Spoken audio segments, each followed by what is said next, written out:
So ఎట్లుందన్న నల్గొండల పరిస్థితి ఎట్లుంది? Congress party అంతా మినిస్టర్లు చాలా మంది మీ దగ్గర నుంచి ఉన్నారు కదా. అవును.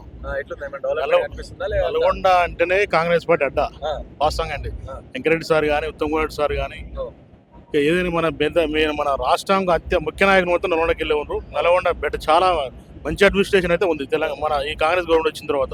అంటే అంతకుముందు ఎట్లుండే బీఆర్ఎస్ ఉన్నప్పుడు? బీఆర్ఎస్ ఉన్నప్పుడు ఏం జరిగిందంటే గత 10 సంవత్సరాలలో కూడా ఒక్క రేషన్ కార్డు కూడా ఇష్యూ చేయలేదు. ఆ, ఏది గ్రామాల పరిస్థితి గురించి చెప్తుంది. ఓకే. ఎందుకంటే గ్రామాలల్లో ఇంకా ఎక్కువ మిడిల్ క్లాస్ అంటే బిలో యావరేజ్ పీపుల్ ఉంటారు కదా, వాళ్ళకి రేషన్ కార్డు అనేది చాలా అవసరం. ఎందుకంటే వాళ్ళ ఫుడ్ కార్పొరేషన్ కింద ఆ రేషన్ ఇచ్చే కార్డు ఉంటే వాళ్ళ బియ్యం వచ్చేది, వాళ్ళకి ఇట్లా ఇబ్బంది లేకుండా తినడానికి ఇబ్బంది లేకుండా ఉండేది. అయితే ఒక్క రేషన్ కార్డు ఒక బాబు పుడితే ఆ బాబు 10 ఏళ్ళు అయిన తర్వాత కూడా రేషన్ కార్డు రాని పరిస్థితి ఉండేది ఇంత ముందుకు. ఇప్పుడు వచ్చిన ఒక సంవత్సరంన్నర కాలంలోనే చాలా వరకు మ్యాక్సిమం రేషన్ కార్డులను ఇష్యూ చేయడం జరిగింది.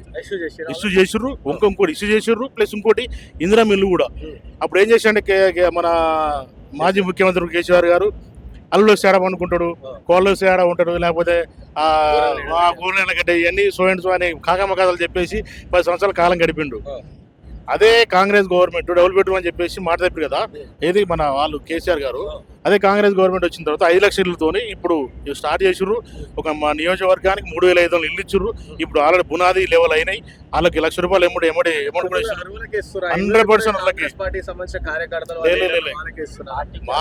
మా నాయకులు ఎవరైనా సరే ఆ పార్టీలకు అతీతంగా రాజకీయాలు అనేది ఎలక్షన్ల వరకే. ఎలక్షన్లు అయిపోయినంటే ప్రజలంతా మన అన్ని ప్రభుత్వం కిందికి వస్తారు. వాళ్ళు అందరికీ న్యాయం జరిగే విధంగానే అందరికీ వస్తున్నారు. అది పేదవాళ్ళకు నిరుపేదలకు ఫస్ట్, తర్వాత ఆ లెవెల్ బట్టి వస్తుండే. మళ్ళీ ఇంకా రుణమాఫీ గురించి మాట్లాడుతూ రుణమాఫీ కాలేదు అని చెప్తున్నారు. చాలా మంది రైతులలో వ్యతిరేకత ఉంది రుణమాఫీ గురించి. రుణమాఫీ అంటే కొన్ని టెక్నికల్ ఇష్యూ వల్ల 99% అయినాయి. కొన్ని టెక్నికల్ ఇష్యూ అంటే బ్యాంకర్స్ మిస్టేక్ కానీ, లేకపోతే ఆధార్ కార్డు తప్పుడు విషయంలో కానీ కొన్ని 2 లక్షలు ఏవో ఉన్నాయి కానీ కొన్ని ధరలేదు తప్పించి 100% కొన్ని 99% అయితే రుణమాఫీ మ్యాక్సిమం అయిపోయింది, మ్యాక్సిమం సరిపోయింది. అలాంటిది ఏ ప్రాబ్లం లేదు. ఆయన గతంలో ఏం చేసిండు, ₹1,00,000 4 విడతలు వేస్తే 4 విడతలు వేయడం వల్ల వడ్డీకే సరిపోలే ఇచ్చిన పైసలు. అసలు అట్నే మిగిలిపోయింది. ఆ వడ్డీనే మాఫీ కాలేను. యాక్చువల్ చెప్పాలంటే కేసీఆర్ గారు వడ్డీనే మాఫీ చేసిండు, అది అసలు మాఫీ చేయలేదు. ఇదే 1 లక్ష కాదు ₹2 లక్షల ఏకదాటిగా చేసిన ఏకైక ప్రభుత్వం కాంగ్రెస్ గవర్నమెంట్.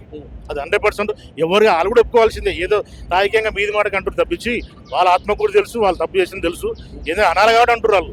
100% కాంగ్రెస్ కు వాళ్ళు 100% వాళ్ళు ఒప్పుకోవాల్సిందే కంపల్సరీ. కానీ లేదు, ప్రజలు తప్పు చేసారు, పాలించే గేదెని సైట్ దురపోతు తెచ్చుకోరు, ప్రజలు ఎవరు కూడా సంతోషంగా లేదు, మళ్ళీ బీఆర్ఎస్ వస్తేనే సంతోషంగా ఉంటారు అని చెప్పి వాళ్ళు చెప్తారు. అది కేవలం వాళ్ళ రాజకీయ ఉనికి కొరకు మాట్లాడుతున్నారు. ఎందుకంటే ఇప్పుడు మీరు మనమే చూసుకొని చెప్పండి, 10 సంవత్సరాల్లో రేషన్ కార్డు ఇవ్వలేదు మన గవర్నమెంట్. ఒక సరే కాంగ్రెస్ గవర్నమెంట్ ఒక 16 నెలల 18 నెలల కాలంలో ఇంతమంది రేషన్ కార్డు ఇచ్చారు కదా. మీరు 10 ఏళ్ళు ఇవ్వండి, 16 నెలలు ఇచ్చారు. అదే ఇండ్లు కూడా మీరు 10 సంవత్సరాలకి ఇస్తా ఊరించి కూడా పోయి తప్పించి ఒక్కడు కూడా ఇవ్వలే కదా. వాస్తవం కూడా అది అబద్ధమైతే కాదు కదా. మరి వీళ్ళు ఇచ్చారు కదా ఆ రేషన్ కార్డులు అయినా కానీ, ఇది కానీ రుణమాఫీ కానీ. రుణమాఫీ చేసి నువ్వు 4 సార్లు చేస్తే మిత్రులకే సరిపోయాయి. ఈ ₹2 లక్షల ఏకదారిగా చేశారు కదా. 90 మందిని 5 రోజులు పక్క పెట్టి ఏమో ఒకటి ఊరికి అదే టెక్నికల్ ప్రాబ్లం వల్ల కానోళ్ళని చూపించి బూచిలాగా చూపించి అంటూ తప్పించి అది ఏమాత్రం వాస్తవం కాదు. వాళ్ళ ఆనందం తెలుసు. మళ్ళీ 5 ఏళ్ళైనా కాంగ్రెస్ గవర్నమెంట్ వస్తుంది.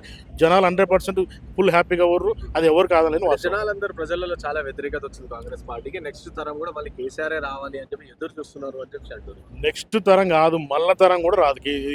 ఇది టీఆర్ఎస్ ప్రభుత్వం 100% టీఆర్ఎస్ ప్రభుత్వం. అది క్లోజ్ అన్నట్లు లెక్కే. ఎందుకంటే వాళ్ళు చేసింది ప్రతి ఒక్కటి రాంగే ఉండాలి. ఇది వాళ్ళు 200% వాస్తవం. అది గతంలో వాళ్ళు పెట్టే స్కీములు కూడా ఏది కూడా అంత ఇప్పుడు యాదవ్లో గొర్రెలు అదంతా ఫ్రాడ్. అది ఆ గొర్రెలు అనేది ఎంతవరకు వచ్చింది, అది రీసైక్లింగ్ జరిగినాయి అంతే. ఈయన కాంచి ఆయన కాంచి అదే డబ్బులు తీసుకోవడం తప్పించి అది ఏం లబ్ధం జరగలేదు. అది పబ్లిక్ ఉపయోగపడేది. కాళేశ్వరం కట్టిండు, అది అందరూ తెలిసిన విషయమే. ఇక మిషన్ కాకతీ అని చెప్పేసి అది ఒకటి. ఈ మిషన్ భగీరథ పేరు పెట్టి ఉన్న కాంగ్రెస్ గవర్నమెంట్ వేసిన సీసీరోడ్లు పలగొట్టి పైప్ లైన్ వేసిండు. ఆ వాటర్ కూడా సరిగా వచ్చిన పాపాలు లేవు. ఇది ఏది చూసుకున్నా కానీ వాళ్ళ ఒక ఫెయిల్యూర్స్ని కప్పివేసుకుంటూ తప్పించి వాళ్ళు మాట్లాడేది ఏమాత్రం వాస్తవం లేదు. కాంగ్రెస్ గవర్నమెంట్ కొన్ని వాళ్ళు ఏమంటే ఇప్పుడు రాష్ట్రం ఆర్థిక పరిస్థితి ఖరాబ్ చేసింది. మనము తెలంగాణ ఏర్పడడం మిగులు రాష్ట్రం ఉండే, ఆ మిగులు రాష్ట్రాన్ని అప్పుల రాష్ట్రం చేసిర్రు. వాళ్ళు చేసినా కానీ వాళ్ళు చేసిన ఆ అప్పులకు మిత్తులు కట్టుకుంటా కూడా మళ్ళీ సంక్షేమ పథకాలు రన్ చేస్తుంటే hats off to Revanth Reddy. Hmm. 100% so next మళ్ళీ లోకల్ బాడీ ఎలక్షన్ 200%. వాళ్ళకి డిపాజిట్ కాదు కదా, ఎంపీ సీట్లకే డిపాజిట్ లేదు, ఇంకా లోకల్ బాడీ వాళ్ళకి అసలు ఛాయిస్ అయ్యారట. 200% వాస్తవం అది పక్కా. నా పేరు చంద్రకాంత్ పటేల్. నేను ఆత్మ కమ్యూనిటీ డైరెక్టర్ని. బైన్సా ముదోల్ నియోజకవర్గం. అక్కడ నుంచి కార్యక్రమానికి వచ్చినాము. మా గౌరవనీయుల సీఎం గారు చాలా మంచి పని చేస్తున్నారు. ఇంతకుముందు ప్రభుత్వం మొత్తం అన్ని ఉన్నా లేని అన్ని దోచుకుని వెళ్ళిపోతే మా సార్ చాలా మంచి, మా రేవంత్ రెడ్డి గారు చాలా మంచి పని చేస్తున్నారు. మాకు చాలా గర్వంగా ఉన్నది. 2 లక్షల వరకు రుణాలు కూడా మాఫీ చేశారు. అలా సగం మందికి మాఫీ మొత్తం రైతులకు కొన్ని అవి టెక్నికల్ ఇష్యూలు కొన్ని మంది ఉండిపోయినాయి. అవి ప్రాబ్లం ఉండటం వల్ల ఉండిపోయినాయి. మళ్ళీ వాళ్ళవి కూడా వస్తాయి, కొందరు వస్తున్నాయి. అవి చేసుకున్న తర్వాత ప్రాబ్లం సాల్వ్ చేసుకున్న తర్వాత వస్తున్నాయి. ఒక రేషన్ కార్డు లేకపోవడానికి మళ్ళీ ఏదో ఇబ్బంది వల్ల అవి ఆగిపోయినాయి. దాదాపు 23,000 కోట్ల రుణమాఫీ మన భారతదేశ చరిత్రలో ఎక్కడ కాలేదు. కేంద్ర ప్రభుత్వం కూడా ఇప్పటివరకు చేయలేదు. ఈసారి మా స్టేట్ గవర్నమెంట్ చేసింది, మా కాంగ్రెస్ ప్రభుత్వం చేసింది. మాకు చాలా గర్వంగా ఉన్నది మా ప్రభుత్వం మీద. కానీ బీఆర్ఎస్ ఏమో లేదు, అంతా రైతులంతా అసంతృప్తితో ఉన్నారు. నెక్స్ట్ రాబోయేది అందరూ కూడా కేసీఆర్ వైపు చూస్తున్నారు. బీఆర్ఎస్ పార్టీ గెలుస్తుంది మళ్ళీ ఎలక్షన్లలో అని అంటారు. కలావు సార్, కళ అవడానికి కనొచ్చు, వాళ్ళు కలగంటున్నారు. అది కళావు. ఈసారి కళ అనేది నిజం కాదు. తెలంగాణ సెంటిమెంట్ మీద చేసుకున్నారు, అయింది. ఇక అది ఒకసారి వచ్చింది, ఇక రాదు, వేస్ట్ అవ్వది. అంటే మళ్ళీ ఎందుకంటే ₹1,00,000 మాఫీ చేస్తా అని మొన్న ఎలక్షన్ ముంగట కొంతమందికి మాఫీ చేసి ఇంకా 70% మంది అట్లనే ఉండిపోయారు. వాళ్ళకు కూడా మా రేవంత్ రెడ్డి గారు వచ్చి వాళ్ళకు రుణాలు 2 లక్షలు మాఫీ ఇచ్చడం జరిగింది. ఇంకా ఎన్ని అబద్ధాలు చెప్తారండి? అబద్ధాలు చెప్పొద్దు. ఏదైనా ఉంటే మన తెలంగాణ ప్రజానికి మంచిగా చేయాలా. తెలంగాణ సెంటిమెంట్ మీద 10 సంవత్సరం చేసిండ్రు మీరు, పర్వాలేదు. ఇప్పుడు మీరు ఏ తప్పులు చేసిరో మంచి చేసిరో జనాలకు అంతా గుర్తున్నది. మీరు తప్పు చేసినని మా రేవంత్ అన్నకు సీఎం చేసిన జనాలు చేసిరు కదా. అయితే మీరు ఒకవేళ మంచి పని చేస్తే మాకెందుకు అవకాశం ఇస్తుంది? కానీ జనాలు తప్పు చేసిరు, పాలిచ్చే గేదెని సైడ్ దునపోదని తెచ్చుకోరు అని చెప్పి చెప్తారు. జనతా జనార్దన్ అంటారు. జనార్దన్ ఎట్లా తప్పు అవుతాడండి? జనార్దన్ తప్పు అవుతాడా? అంటే జనాలు తప్పు చేసిన అనేటట్టు ఎవరు నాయకుడు ఉన్నాడు మన ఇండియాలో? అంటే సంక్రాంతిపోడు. ఇక జనార్దన్కే తప్పు అంటే సంక్రాంతిపోడు. ఇక వాళ్ళ కళ్యాణం అయిపోతుంది, నంబర్ కళ్యాణం అయిపోతుంది.